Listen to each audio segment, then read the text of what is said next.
सरमाए की मौजूदा सतह सिर्फ एक माह की दरामदी ज़रूरियात को पूरा कर सकती है।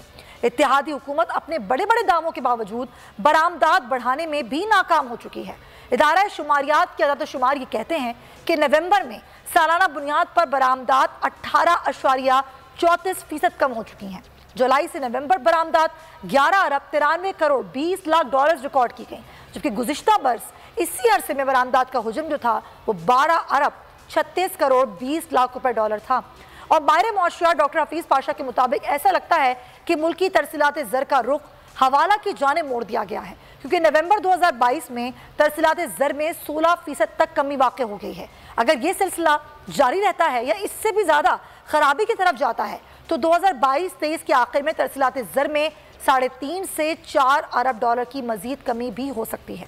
और पाकिस्तान में महंगाई की 25% के करीब शरह को आप पहुँच जाना हुकूमत की लम्हा फ़िक्रिया होना चाहिए, जो कि नज़र नहीं आता, जबकि आलमी सतह पर अफरात ज़र की शरह 6 से 8% है।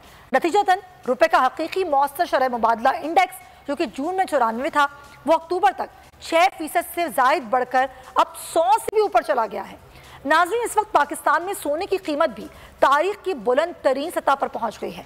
पाकिस्तान में महंगाई की बढ़ती हुई शरह की वजह से सोने के जेवरात या सोने के बिस्किट्स की तलब में हम देख रहे हैं कि वो तो कमी है, लेकिन लोग सोने के बिस्किट्स खरीद रहे हैं, सोने की ईंटें जिसे कहते हैं वो खरीद रहे हैं, और उसमें सरमायाकारी ज़्यादा हो रही है, जिसकी वजह से मुल्क में सोने की कीमत में हालिया महीनों में बहुत ज़्यादा इजाफा देखने में आया और सोने की कीमत 1,65,000 रुपये तक पहुँच गई, जो कि इससे पहले हमने कभी नहीं देखी थी। इस करेंगे, लेकिन जो मुल्क की मईशत की सूरत हाल है उस पर हमने बात करने की दावत दी है। साबिक़ वज़ीर ख़ज़ाना है माहिर